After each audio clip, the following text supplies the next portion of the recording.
जैसे ही सूत्रों से यह पता चलता है कि आतंकवादियों का एक बड़ा दल सीमा क्षेत्र में मौजूद है, मेजर अजय तुरंत एक सैन्य दल के साथ वहां पहुंचते हैं। सीमा क्षेत्र में घना जंगल और टेढ़े मेढ़े रास्ते हैं।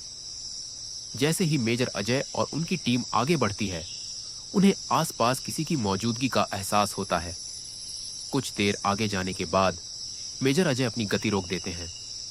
वे रुककर अपने सैन्य दल को दिशा निर्देश देते हुए कहते हैं, अब हमें 2 गुटों में बढ़ जाना है और जंगल की चारों ओर फैल जाना है।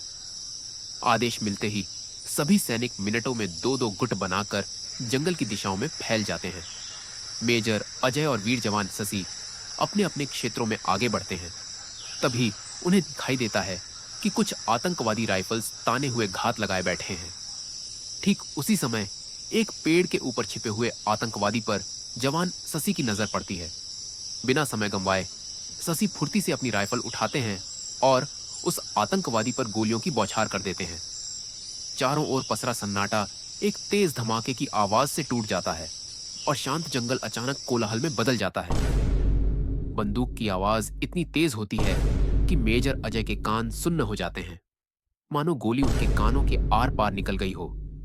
उन्हें ऐसा महसूस होता है जैसे उनके सिर पर बर्फ जम गई हो।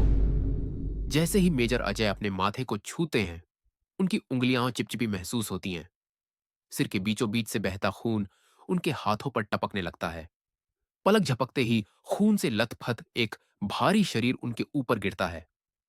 तभी जंगल में छिपे सभी आतंकवादी अंधाधुंध गोलियां चलाने लगते हैं।